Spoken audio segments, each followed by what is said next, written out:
आपकी ये हिम्मत कैसे होती है कि आप पक्षपात करते हैं और आप ये सोच लेते हैं कि मुसलमान चुप रहेगा। गलती किसकी है? ये मैं जज नहीं हूं, ये काम पुलिस का और न्यायपालिका का। जब मैं जज नहीं हूं तो फिर ये आयरे गैरे नत्थू खैरे ये कौन है भाई? HRD और DRD और BRD और CRD। दिल्ली में कानून नहीं है क्या? पुलिस नहीं है क्या? अदालत नहीं है क्या? क्या मतलब बनता है? हत्यारा हत्या करता है, उसके पूरे परिवार को 16 लोगों को गिरफ्तार किया गया। वालेकुम आदाब, नमस्कार।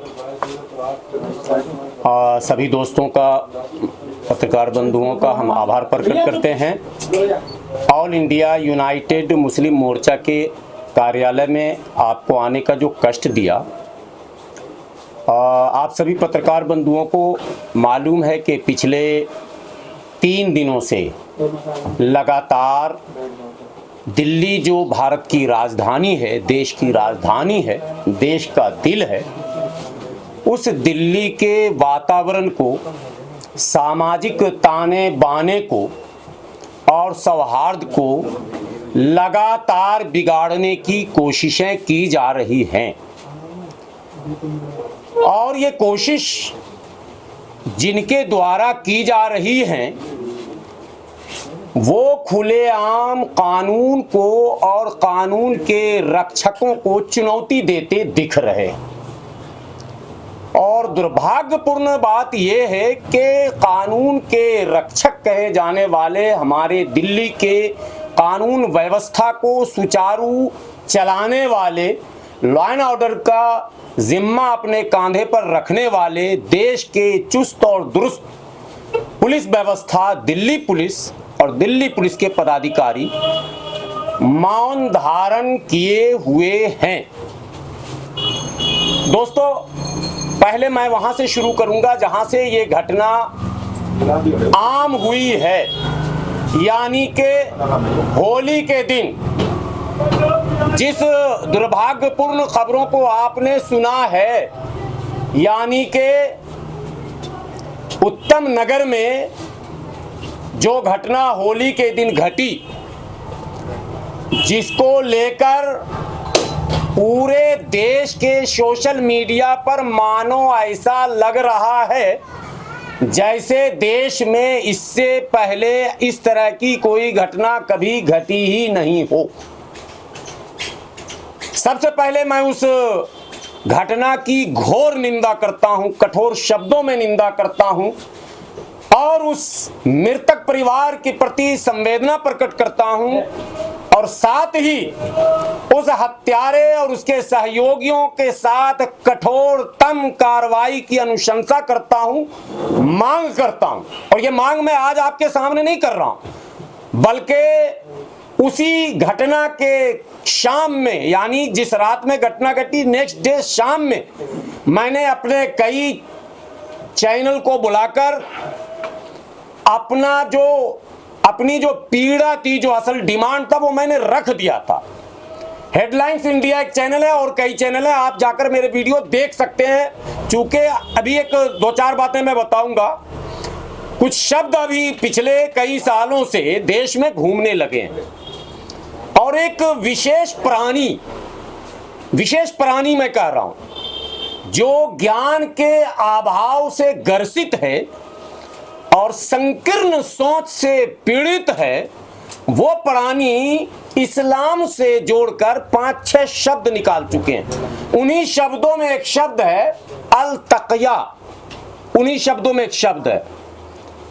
तो जब मैंने हेडलाइंस इंडिया पर बयान दिया, बार बार बोल रहा हूं कहीं आप लोग बुरा ना माने कि प्रचार उसका हो रहा, भाई चैनल है तो है, नाम तो लेना ही है।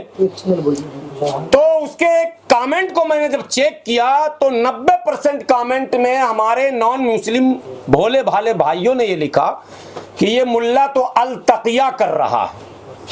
थोड़ा सा विषयांतर हो रहा, बताना जरूरी है, क्योंकि ये वीडियो हमारे हिंदू भाइयों तक भी जाएगा, मुस्लिम भाइयों तक भी जाएगा और हमें देश के सभी भाइयों को समझाना है, इसलिए मैं उनका जिक्र कर रहा हूं। तो पहली बात तो अल तक़िया जैसे कोई शब्द ना कुरान में है ना हदीस में है।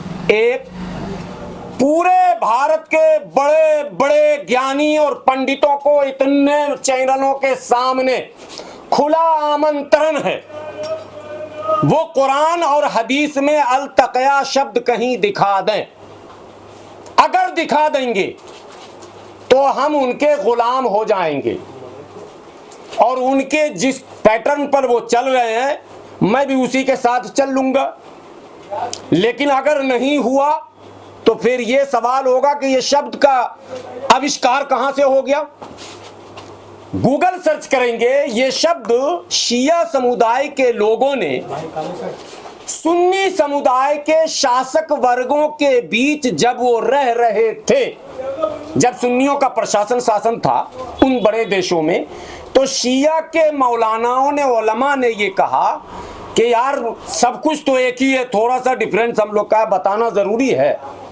तो जब सुन्नी भीड़ में जाओ तो बोल दिया करो मैं सुन्नी हूं। इसी को अरबी में अल तक़या कहा गया, यानी एक बनावटी झूठ। इसका इस्लाम से कोई लेना देना नहीं है, न कुरान में, न हदीस में, न किसी भी मसलक के उलमा के मुस्तनद किताबों में है। फिर ये कहां से शुरू हो गया? कौन है ये नैरेटिव सेट करने वाला? एक। दूसरा, जिहादी। बार बार ये कहा गया कि जिहाद के माने संघर्ष है, बड़े बड़े मंचों से कहा गया। कुरान में जिस जिहाद का जिक्र किया उसका डिफिनेशन बताया गया। आपने एक माइंड में रख लिया जिहादी और मुल्लाओं को। चलिए इस पर भी बात करने की जरूरत है। तीसरा, एक काफिर। तो ज्ञान वर्धन करेंगे तो बहुत चीजों को समझने की कोशिश करेंगे, इसलिए इन सब शब्दों को लिखने बोलने से कुछ फायदा होने वाला, भला होने वाला नहीं। मुख्य मुद्दा क्या है? भारत में भारत के लोग, हिंदू, मुसलमान, सिख, ईसाई, जैन, पारसी, बौद्ध, आस्तिक, नास्तिक, कोई भी हो, वो भारत का नागरिक है, भारत में ही रहेगा। कोई किसी को देश से बाहर नहीं कर सकता है और न कभी कोई देश से बाहर जा सकता। मर जाएंगे, मिट जाएंगे, देश छोड़कर नहीं जाएंगे। जाना होता तो हमारे पूर्वज तभी चले गए होते। उन्होंने भी यही कहा कि मर जाएंगे, मिट जाएंगे, मगर भारत छोड़कर नहीं जाएंगे। तो हम उन्हीं के संतान हैं, हम भी मर जाएंगे, मिट जाएंगे, तबाह हो जाएंगे, बर्बाद हो जाएंगे, मगर भारत की भूमि को छोड़कर कहीं नहीं जाएंगे। इसको लिख लीजिए आप। तो जब यहीं रहना है तो सबसे बेहतर है कि हम रहने के रास्ते निकालें, रहने के अच्छे रास्ते ढूंढें। वो रास्ता जिसमें सुख, चैन, शांति, अमन, प्यार, प्रेम हो, वो रास्ता जिसमें विकास हो, वो रास्ता जिसमें तरक्की हो, वो रास्ता जिसमें सब शांतिमय जीवन जिए।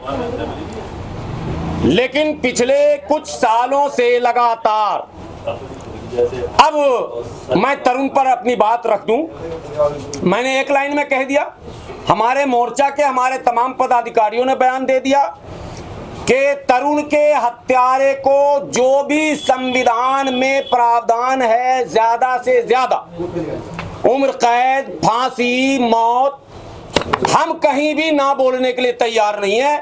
भारत का संविधान, भारत की न्यायपालिका जो चाहे सजा दे, लेकिन केवल तरुण के हत्यारे को ही क्यों? अब सवाल पर मैं आ रहा हूं। इसी दिल्ली में होली के ही दिन रंगों को ही लेकर, मैं उस विवाद में भी अभी नहीं जा रहा हूं कि वो एक बूंद रंग पड़ा था या पकड़ के महिला को रंग, क्योंकि दोनों पक्ष के बयान आ रहे हैं, आप लोगों को पता है। मैं तो एक लाइन की बात जानता हूं और भारत के मुसलमानों से अपील करता हूं, वो बार बार करता हूं कि एक बूंद नहीं, एक ट्रक भी आपको रंग अगर कोई पड़ा दे, आपको कोई रिएक्शन देने का अधिकार नहीं है। इसलिए कि होली त्योहार है, राष्ट्रीय त्योहार है, देश के बहुसंख्यकों का त्योहार है, देश का त्योहार है।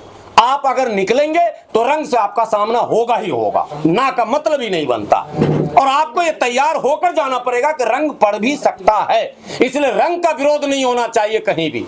होली में पटाखे और दूसरे त्योहारों में उसका भी विरोध नहीं होना चाहिए। ये विरोध की परंपरा गलत मानसिकता का परिचायक है, कतई नहीं होना चाहिए और इस्लाम इसकी इजाजत भी नहीं देता। मैं बार बार कह रहा हूं कि इस्लाम में रंगों को लेकर कोई भेद नहीं है, इस्लाम में केवल पाकी और नापाकी का जिक्र। हम इसलिए बचते हैं कि हमको ये संदेह होता है कि जो पानी रंग में घोला गया वो पवित्र है या अपवित्र है, इसलिए जो नमाज रोजा वाले हैं वो बच के रहते हैं। हम नहीं जाएंगे, लेकिन हम खेलने नहीं देंगे, कतई नहीं ऐसा हो सकता। हमारी आबादी बहुत है, नहीं हो सकता, और ऐसा होता भी नहीं। दिल्ली में सर्वे किया हुआ हमारा, घटना घट जाना अलग बात है, जहां ये घटना घटी वहां मुसलमान बहुसंख्यक नहीं है जी। उस जे कॉलोनी में आप में से कोई गए कि नहीं गए उस जगह पर? हाँ। गए हैं? कितने घर मुसलमान हैं वहां पर? मात्र 6 घर मुसलमान हैं। वो 50 साल से वो लोग इंदिरा गांधी के दिए उस जे कॉलोनी में बसे हैं आकर। 80 के दशक के बाद वो कॉलोनी बसी है। उन लोग पहले झुग्गी झोपड़ी में थे, एक ही साथ थे, दोनों एक ही गांव राजस्थान के, एक ही कल्चर के हैं। उनमें भात वगैरह ले जाने का जो माने पारिवारिक संबंध दोनों परिवार में था, यानी अपने अतिथियों को एक दूसरे का परिचय वो कराया करते थे, इतना घनिष्ठ संबंध था। भात बोलते हैं राजस्थान वगैरह में, मध्य प्रदेश वगैरह में, वो उसके यहाँ ले जाते थे, वो उसके यहाँ ले जाते थे, इतना घनिष्ठ संबंध था। पिछले 4 साल 3 साल से कुछ कटुता आई थी। 2 साल पहले भी इनका बहुत जबरदस्त झगड़ा हुआ था, मुकदमा भी हुआ था, जेल भी हुआ था, अस्पताल में भर्ती भी लोग रहे थे। इस तरह का झगड़ा 2 साल पहले भी हुआ था, और फिर दुर्भाग्यपूर्ण ढंग से इस होली में हुआ। गलती किसकी है? ये मैं जज नहीं हूं, ये काम पुलिस का और न्यायपालिका का। जब मैं जज नहीं हूं तो फिर ये आयरे गैरे नत्थू खैरे ये कौन है भाई? HRD और DRD और BRD और CRD? दिल्ली में कानून नहीं है क्या? पुलिस नहीं है क्या? अदालत नहीं है क्या? क्या मतलब बनता है? हत्यारा हत्या करता है, उसके पूरे परिवार को, 16 लोगों को गिरफ्तार किया गया। कितने लोगों को? 16 लोगों को।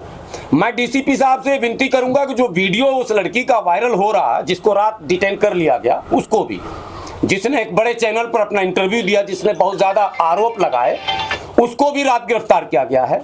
लेकिन मैं विनती करता हूं DCP महोदय से कि वो बच्चा जिसके मिस होने की बात वो महिला कह रही है, जो अंडर एज है, नाबालिग है, जिसके सफदरजंग में ICU में भर्ती होने की बातें कही गई थी, लेकिन परिवार के उस व्यक्ति का आरोप है कि वो सफदरजंग में भी नहीं है, कहीं नहीं है, कहां है नहीं है, कुछ पता नहीं। तो DCP महोदय को इस पर आकर बयान देना चाहिए, इस कंफ्यूजन को खत्म कर देना चाहिए। एक बात तो जब पुलिस कार्रवाई कर रही थी तो होली को लेकर यह घटना घटी।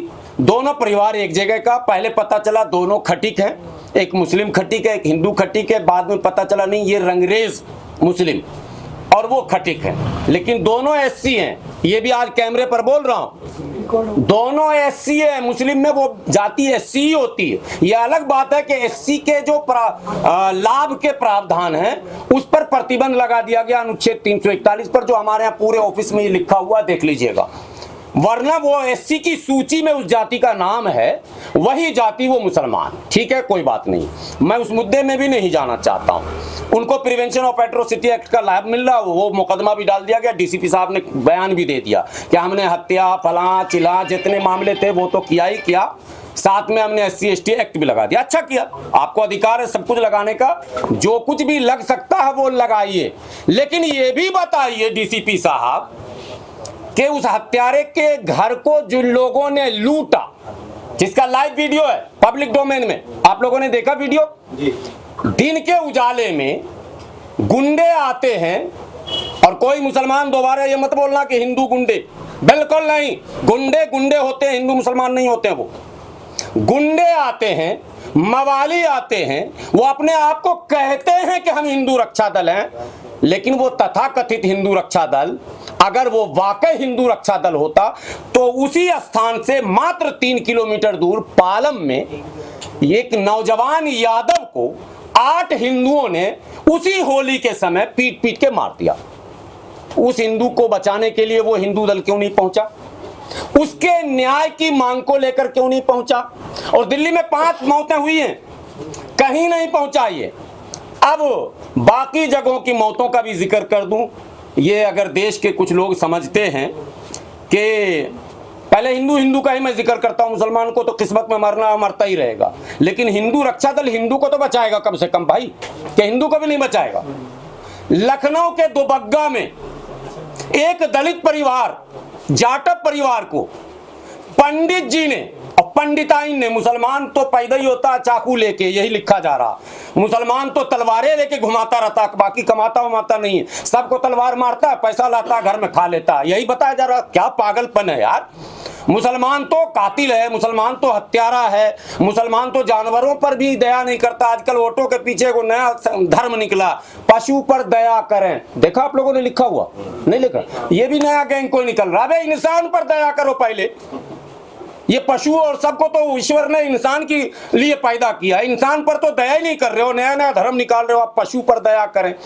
उस पंडिताइन ने, मैं किसी धर्म और जाति का अपमान नहीं कर रहा हूं, लेकिन जो खबरें हैं इससे निमट के बोलो कौन है, अजीब मसला। तो वो पंडिताइन चक्कू लेके आई, चक्कू, अब पता नहीं मुसलमानों से दोस्ती होगी, सिखा दिया होगा, क्योंकि बकरा मुसलमान ही काटता है। बाकी होली में जो 2-2 किलोमीटर का लाइन लगा रहता है, जिसका वीडियो चल रहा है, वो तो फर्जी है सब। पता नहीं होली में भी मियाँ लोग को क्या होता है, दारू पी के बकरे में लाइन लगाया रहता, समझ में नहीं आता है मुसलमान है किस मिट्टी से बना हुआ, ये समझ में नहीं आ रहा। ये 4-4 किलोमीटर, देखिए इंसाफ इंसाफ होता है भाई, इस देश में रहना है सबको, तो इंसाफ पर अगर बात करेंगे तो मेरा सगा भाई भी अगर गलत करेगा ना, तो हम सगे भाई की तरफ नहीं खड़े होंगे। ये नेचर होना चाहिए, इंसाफ का ये तकाजा, न्याय का यही पैमाना होता है। न्याय का ये पैमाना नहीं होता कि मीठा मीठा गप गप, कड़वा कड़वा थू थू। तो लखनऊ के उस दोबग्गा में उस जाटव परिवार के जवान बेटे को पंडिताइन ने गला रेत कर मार दिया। वहां कोई सेना पहुंची क्या? आप लोग के संज्ञान में है क्या कि वीडियो सुना दूं? उसकी मां का रोता रोता वीडियो सुनाऊं? समय लंबा चला जाएगा। उसकी मां चिल्ला चिल्ला कर रो रही, कह रही दूसरा बेटा भी है, देख लीजिए थ्रेट। अब वो जाटव परिवार, भाई बदले की भावना, ये मसला होगा। कोई संगठन वहां नहीं पहुंचा। चलिए जी, कोई बात नहीं। 40 घटनाएं इन 3 दिनों में पूरे भारत में हुई। 40 जो एट्रोसिटी अगेंस्ट हिंदू हुआ है और हिंदू के द्वारा हुआ, जिसमें हत्या और लिंचिंग दोनों शामिल है। और कहीं भी अजरंग दल, बजरंग दल, सबरंग दल, बदरंग दल, कोई दल कहीं नहीं पहुंच रहा। क्या मतलब है ये बताइए, क्यों? बस एंगल अगर मुसलमान का आ गया, अगर भाई नेचर है, हम एक साथ रहेंगे तो हिंदू से भी लड़ेंगे, मुसलमान। अरे पति पत्नी से लड़ रहा, भाई भाई से लड़ रहा, बोलो नहीं लड़ा। कहीं सुना आपने? नहीं सुना। नहीं सुना तो 2 गोतनी का सुन लीजिए, सोनिया गांधी और प्रियंका गांधी, ये भी नहीं सुना होगा आप लोगों ने। अरे ऊपर से लेके नीचे तक, मोहल्ले गली झोपड़ी में भी यही होगा, पति पत्नी से लड़ती, भाई भाई से लड़ता, बाप बेटे से लड़ता। अब वो खबर भी सुना दूं क्या? बेटा ने बाप की हत्या कर दी, दोनों हिंदू, बेटे ने बाप की हत्या कर दी, ये भी लखनऊ की खबर, ठीक है। मरने वाला भी श्रीवास्तव, मारने वाला भी श्रीवास्तव, 24 साल के बच्चे ने मार दिया। बात समझिए, ये नेचर है ह्यूमन, बहुत प्यार में रहता, कहीं झगड़ा भी कर लेता। अब मान लीजिए मेरा पड़ोसी हिंदू है और हमारे बच्चे और उसके बच्चे एक साथ क्रिकेट खेल रहे हैं, बैडमिंटन खेल रहे हैं, फुटबॉल खेल रहे हैं और झगड़ा हो गया। वो झगड़ा हिंदू मुसलमान का नहीं हुआ साहब, वो दोनों दोस्त है, वो दोनों क्लासमेट है, वो दोनों जो है राजू पप्पू गुड्डू मुन्नू चुन्नू भाई की तरह रह रहा, अचानक हो गया, खेल के मैदान में झगड़े हो गए। अब उस झगड़े की खबर सिर्फ मिल जाइए सतरंग दल को, जो देश को बर्बाद करने के लिए बनाया गया है। सरकार से मेरी मांग है, इस बजरंग दल को फौरन प्रतिबंधित माने घोषित किया जाए। जैसे पीएफआई को बैन किया गया है, वैसे बजरंग दल, हिंदू सुरक्षा दल, क्या मतलब दल दल, ये किस दल दल में लेकर जाना चाहते हैं देश को? जब हमारे यहाँ पुलिस है, पारामिलिट्री फोर्स है, मिलिट्री है, 4 लेयर सिक्योरिटी की व्यवस्था है, डिफेंस के अलग अलग मामले हैं, सिविल डिफेंस भी बना हुआ है। हमारे गांव में चौकीदार बोलते हैं उसको, ग्राम रक्षा वाहिनी। तो इतने लेयर बनने के बाद ये नए नए दल क्यों आ रहे हैं? तो जैसे पीएफआई को आपने बैन किया, हमने समर्थन किया था, वैसे बजरंग दल को भी बैन किया जाए। ये जरूरी है देश हित में, समाज हित में, अगर देश में अमन चैन सुकून कायम करना चाहते हैं तो मेरा ये सवाल है हिंदू भाइयों से, हिंदू नौजवानों से, कि आप सवाल पूछेंगे उनसे कि नहीं सुनेंगे?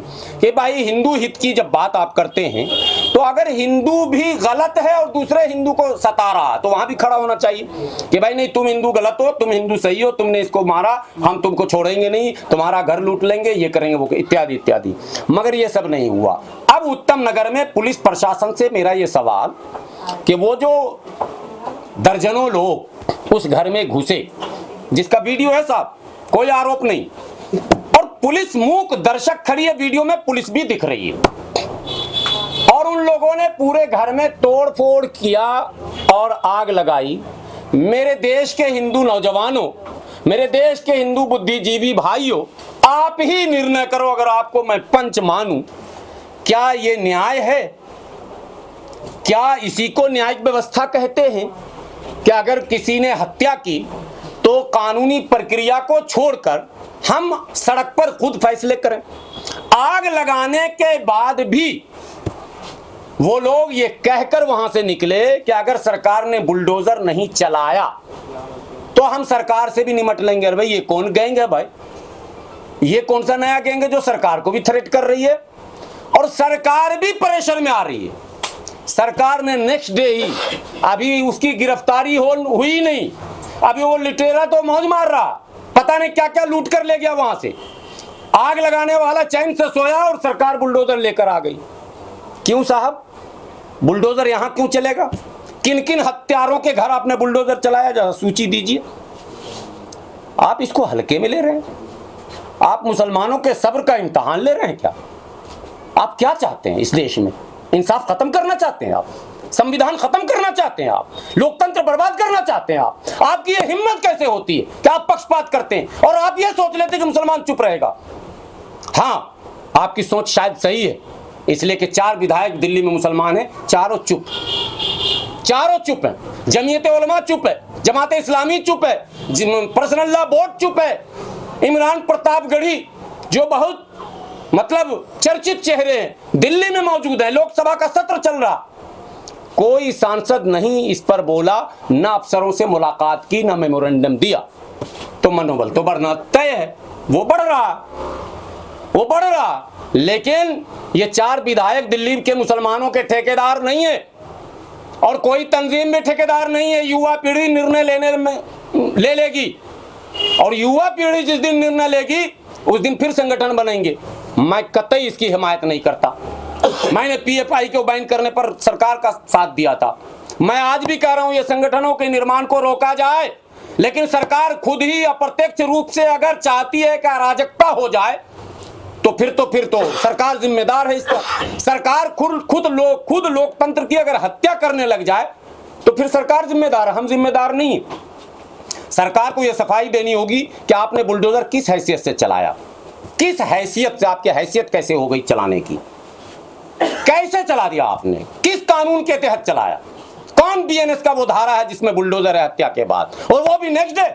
पूरी दुनिया की कानून व्यवस्था सर पटक के मर जाएगी। सुनते थे कि बलात्कारियों को 6 दिन में 8 दिन में सऊदी अरब में सजा मिल जाता, सुनते थे, देखा नहीं हमने, सुनाऊं। यहां तो 1 मिनट में मिल रहा फैसला, फिर बंद करो ना अदालत। 5-5 लाख मुकदमे क्यों पेंडिंग हैं?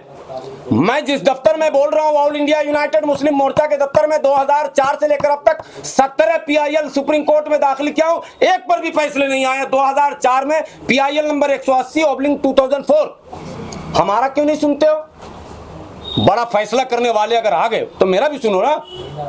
5 करोड़ से ज्यादा मुकदमे पूरे भारत में पेंडिंग में हैं और एक मुसलमान अगर मिल गया हत्यारा, जुआरी, और कुछ तो बाद में निर्दोष भी होता है, जो आपने मोहित खान का देखा अयोध्या में, बुलडोजर चला दिया।